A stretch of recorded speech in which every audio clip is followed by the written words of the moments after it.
திமுகவை சேர்ந்த கான்ஸ்டன்டைன் ரவீந்திரன் நம்மிடையே இணைப்பில் இருக்கிறார், அவரோடு பேசலாம். சார் வணக்கம். திமுக அரசு இந்து மக்களுடைய வழிபாட்டு உரிமையை மறுக்கிறது அப்படின்னு நாடாளுமன்றத்தில் மத்திய இணையமைச்சர் எல்முருகன் பேசியிருக்கிறார். எப்படி பாக்குறீங்க? உண்மையாக கண்டிக்கத்தக்கது. ஒரு நாடாளுமன்ற உறுப்பினராக மட்டுமல்ல, ஒரு இணை அமைச்சராக உட்கார்ந்து கொண்டு தமிழ்நாட்டினுடைய ஒட்டுமொத்த மக்கள், இதிலே தமிழ்நாடு அரசு எந்த மதத்திற்கும் எதிராக அல்லது எந்த மதத்திற்கும் ஆதரவாக நடந்ததாக மக்கள் மனதில் இல்லை. தேவையில்லாத ஒரு பிரச்சனையை வேண்டுமென்று ஒரு நீதிபதியாக உட்கார்ந்திருக்கிறவர் ஏற்கனவே நீதி பரிபாலனத்தில் ஒரு பிரச்சனை என்பது செட்டில்டு என்று சொல்லிவிட்டால், சட்ட ரீதியாக செட்டில்ட் ஆகிவிட்டால் அதை ஓபன் பண்ணுவதற்கு எந்த நீதியரசருக்கும் உரிமை கிடையாது.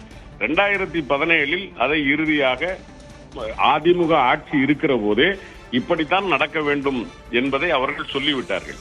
அதன் பிறகு இதை எடுத்து வேண்டும் என்று இப்படி நடக்கிற போது அதை திமுக அரசு மக்கள் உணர்வுகளுக்கு மரியாதை கொடுத்து இன்றைக்கு தமிழ்நாட்டில் இருக்கக்கூடிய சட்டம் ஒழுங்குக்கு எதிராக இதை நடத்த வேண்டும் என்று RSS பிஜேபி கூட்டம் நினைக்கிற போது அதற்கு இடம் தராமல் அமைதி பூங்காவாக தமிழ்நாட்டு மக்கள் விரும்புவதை போல ஒரு ஆட்சியை கொடுத்து கொண்டிருக்கிறார் தளபதி மு.க. ஸ்டாலின். இதைத்தான் எல்லா மக்களும் விரும்பியது. இன்னும் சொல்ல போனால் இந்து சகோதரர்களில் இந்த சங்கிகளை தவிர மற்ற அத்தனை இந்து சகோதரர்களும் அதைத்தான் விரும்பினார்கள். நாங்கள் என்றைக்கும் தாயும் பிள்ளையுமாக வாழுகிறோம், இப்படியே தான் வாழ்வதற்கு நாங்கள் விரும்புகிறோம் என்பதுதான் இன்றைக்கு நிலைப்பாடு. அந்த நிலைப்பாட்டில் நாங்கள் செய்திருக்கிறோம். இதை தேவையில்லாமல் எடுத்துக்கொண்டு போய் இன்றைக்கு அமைச்சர் முருகன் அங்கே பாராளுமன்றத்தில் அது தேசிய அளவில் அதை ஒரு விவாதமாக்கி நாங்கள் இப்படித்தான் மக்களுக்கு எதிராக நடந்து கொள்வோம் என்பதை அவரே வெளிச்சம் மக்களவையில் விவாதிக்க வேண்டும் அப்படின்னு சொன்னது திமுக எம்பிக்கள் தான். அதுக்கப்புறமா தான் மத்திய இணையமைச்சர் எல்முருகன் அதற்கான பதில் கொடுத்திருக்கிறார். நாங்கள் கேட்டது, நாங்கள் தீர்ப்பு குறித்து அந்த நீதியரசர் நடந்து கொண்டது சரிதானா என்பது குறித்து விவாதிப்பதற்காக நாங்கள் கேட்டது. ஆனால் அவர் சொன்னது என்ன? ஒரு அமைச்சராக இருந்தவர் 2014 2017 அவருக்கு தெரியும் இந்த நேரத்தில் இந்த நீதியரசர்கள் இப்படி தீர்ப்பு கொடுத்திருக்கிறார்கள். 2 நீதியரசர்கள் கொடுத்த ஒரு தீர்ப்பை ஒரு நீதிபதி மாற்ற முடியுமா, ஒருவேளை அதிலே கேள்வி வந்தால் கூட என்பதெல்லாம் அவருக்கு தெரியாமலா இருக்கும்? அப்படியானால் ஒரு தவறான தகவலை, ஒரு உண்மைக்கு புறம்பான தகவலை நாடாளுமன்றத்தில் வைத்து திமுகவை ஏதோ இந்து மக்களுக்கு எதிரி என்பதை போல் அவர்கள் காட்ட நினைக்கிறார்கள். ஆனால் இதுவரைக்கும் அவர்கள் தோற்றுத்தான் போயிருக்கிறார்கள். ஏனென்றால் தமிழ்நாட்டு மக்கள் எப்பொழுதும் மதச்சார்பற்றவர்கள். யார் போலி யார் உண்மை என்பது அவர்களுக்கு தெரியும். எனவே திராவிட முன்னேற்ற கழகத்தினுடைய அண்ணன் TR பாலு உட்பட, அண்ணன் R ராசா உட்பட அவர்கள் அனைத்து பேரும் அந்த பாராளுமன்றத்திலே அதற்கு எதிர்த்து குரல் கொடுத்ததும் தமிழ்நாட்டினுடைய மாண்பை அங்கு நிலைநிறுத்துவதும் நியாயமானது என்றே நான் கருதுகிறேன். நன்றி சார், உங்களுடைய கருத்துக்களை பகிர்ந்து கொண்டமைக்கு நன்றி.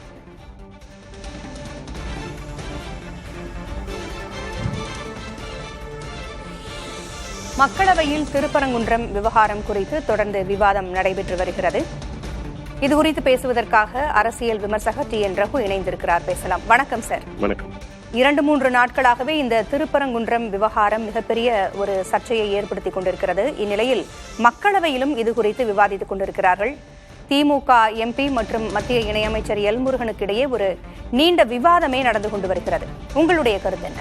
எனக்கு என்ன இதுல பெரிய ஒரு பிரச்சனைனா, இது இப்போ ஒரு இந்திய அளவுல எடுத்துட்டு போயிட்டாங்க. இது இன்னொரு அயோத்தியா மாதிரி ஆயிடக்கூடாது. லிட்டிகேஷன், அதுக்கப்புறம் சச்சரவு, இது தீராத பிரச்சனையாகி இங்க மத நல்லிணக்கத்தை குறைச்சிடக்கூடாது. அதுதான் எனக்கு மிகப்பெரிய கன்சர்ன். ஏன்னா நீங்க தமிழ்நாட்டை பொறுத்த வரைக்கும் மதச்சார்பின்மைங்கிறது நம்மளுக்கு இயற்கையா இயல்பா இருக்கு. இங்க இஸ்லாமியர்களை வெறுக்கக்கூடிய நிலைமை இல்லை. இதுல அந்த மாதிரி ஒரு சூழ்நிலை உருவாயிடக்கூடாதுங்கிற ஒரு பயம் இருக்கு. ஏன்னா அதை நோக்கி போகுதோ, இது ஒரு ப்ரொட்ராக்டட் லீகல் பேட்டில் ஆகி அது ஒரு டிஸ்பியூட்டட் சைட் ஆகி அதுல உங்களுக்கு பிரச்சனைகள் வரக்கூடுமோங்கிற ஒரு அச்சம் எழுந்துகிட்டே இருக்கு. ஏன்னா நீங்க பிஜேபியை பொறுத்த வரைக்கும் இந்த மாதிரி இஷ்யூஸை வச்சுதான் அவங்க அரசியல் ஆதாயம் தேட முயற்சி செய்வாங்க. அதுதான் அவங்களோட வரலாறு. நீங்க இந்துக்களா இருக்கிறவங்க, பட்டியலின மக்கள் ஒரு அறநிலையத்துறை கோயிலுக்குள்ளார போக முடியல அப்படின்னு ஒரு சிச்சுவேஷன் மேல்பாதி விழுப்புரத்துல வரும்போது அவங்க ஆற்றின இது என்ன, செயல் என்ன, ஏதாவது பேசியிருக்கிறாங்களா, அவங்க உள்ள போகணும் அப்படின்னு ஏதாவது பேசியிருக்கிறாங்களா? அப்படி இல்லாத போது பக்கத்துல தர்கா இருக்கும்போது மட்டும் ஏன் அவ்வளவு உணர்ச்சி வசப்பட்டு பேசுறாங்க?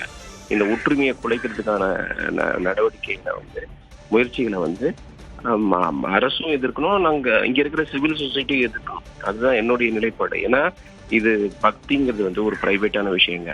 அதை வந்து ஒரு எல்லாரும் சேர்ந்து எங்களுக்கு பக்தி இருக்குன்னு சொல்ல வந்தாலே, அதுவும் பிஜேபி மற்றும் சங்க பரிவாரங்கள் சொல்ல வந்தாலே அதுல ஒரு பிரச்சனை வருதுங்கிறது வந்து நம்ம வரலாற்று ரீதியா பார்த்துக்கிட்டு இருக்கோம்.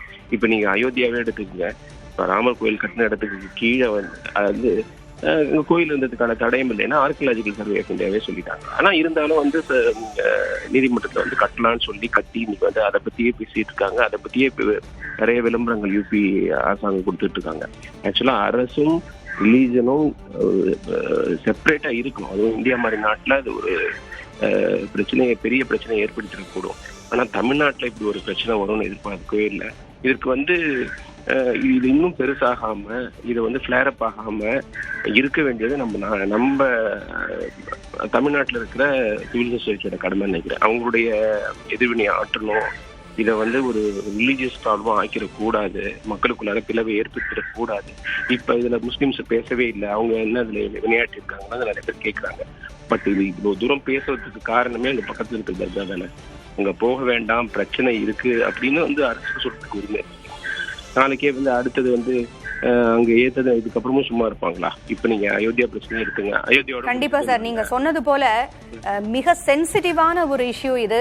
மக்கள் எப்படி செல்வார்கள், மக்கள் இதை எப்படி எடுத்துக்கொள்வார்கள், மக்களிடம் இதை எப்படி கொண்டு செல்ல வேண்டும் என்கின்ற பொறுப்பு நிச்சயமாக அரசியல்வாதிகளுக்கு இருக்கிறது, அரசியல் தலைவர்களுக்கு இருக்கிறது, நாடாளுமன்ற உறுப்பினர்களுக்கு இருக்கிறது, நீதிமன்றமும் இருக்கிறது. எனவே இவர்கள் அனைவரும் இதை பொறுப்புடன் கையாள வேண்டும் என்பதுதான் நம்முடைய எதிர்பார்ப்பாகவும் இருக்கிறது. இணைப்பிற்கு வந்தமைக்கு நன்றி.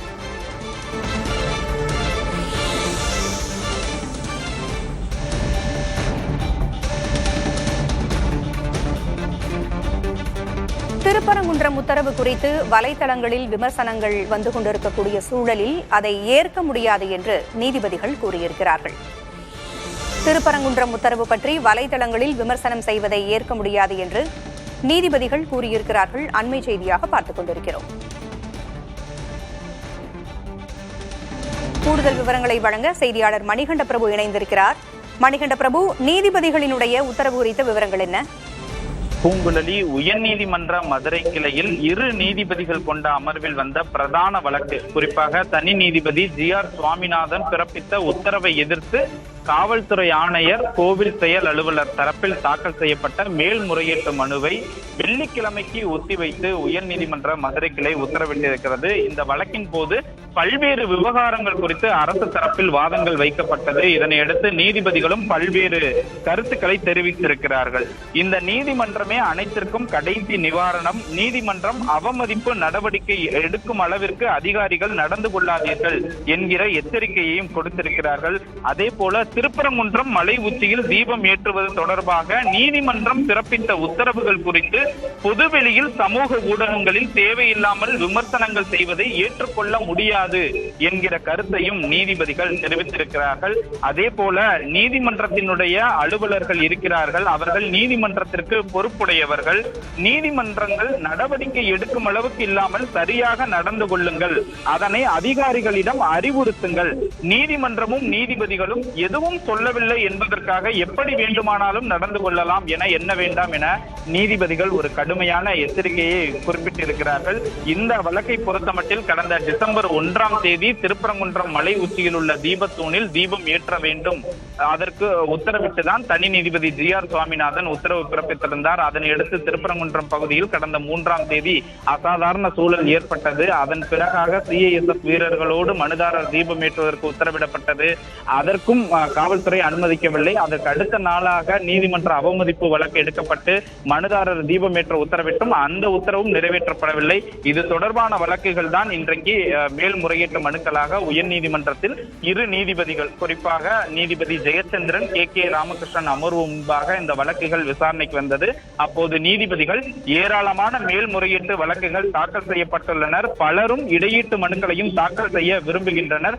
இந்த வழக்கில் இனிமேல் புதிதாக இடையீட்டு மனு செய்ய அனுமதிக்க வேண்டாம், புதன்கிழமைக்குள் அனைவரும் இடையீட்டு மனுக்களை தாக்கல் செய்து விடுங்கள், வழக்குகளை வெள்ளிக்கிழமைக்கு விசாரிப்போம் என்ற ஒரு உத்தரவை பிறப்பித்திருக்கிறார்கள்.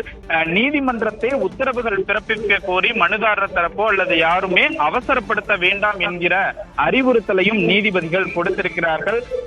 குறிப்பாக விரும்புபவர்கள் அனைவருமே மேல்முறையீட்டு மனுக்களை தாக்கல் செய்யலாம் எனவும், வெள்ளிக்கிழமையா அல்லது புதன்கிழமையா என்பது குறித்து அரசு தரப்பிடமும் தர்கா தரப்பிடமும் கேட்ட நீதிபதிகள் வெள்ளிக்கிழமைக்கு சம்மதம் தெரிவித்ததால் இந்த அனைத்து மேல்முறையீடு மற்றும் இடையீட்டு மனுக்களை ஒரே வழக்காக சேர்த்து வெள்ளிக்கிழமை விசாரிப்பதற்காக உத்தரவிட்டிருக்கிறார்கள். இந்த வழக்கு நடைபெறும் போது நீதிபதிகள் தர்கா தரப்பை பார்த்து ஒரு முக்கியமான கேள்வி எழுப்பினார்கள். மலை மீதுள்ள தீபத்தூண் தர்காவிற்கு சொந்தமானது என உரிமை கோருகிறீர்களா என்கிற ஒரு கேள்வியும் எழுப்பினார்கள். இது குறித்தும் வரும் வெள்ளிக்கிழமை பதிலளிப்பதற்கான வாய்ப்புகள் இருக்கிறது. ஏற்கனவே உச்ச நீதிமன்றத்தில் தமிழக அரசு மேல்முறையீடு செய்திருக்கிறது, அதுவும் விரைவில் விசாரணைக்கு வர இருக்கிறது. அதே போல நீதிபதி GR சுவாமிநாதன் முன்பு நீதிமன்ற அவமதிப்பு வழக்கு இருக்கிறது, அந்த வழக்கு செவ்வாய்க்கிழமை விசாரணைக்கு வர இருக்கிறது. இப்படியாக உயர்நீதிமன்ற மதுரை கிளையில் காலை முதலே திருப்பரங்குன்றம் மலை வழக்குகள், அந்த தீபம் ஏற்றுவதற்கான வழக்குகள் தொடர்ச்சியாக ஒத்திவைக்கப்பட்டு நிலுவையில் இருக்கிறது. பூங்குழலி, தகவல்களை வழங்கியமைக்கு நன்றி மணிகண்ட பிரபு.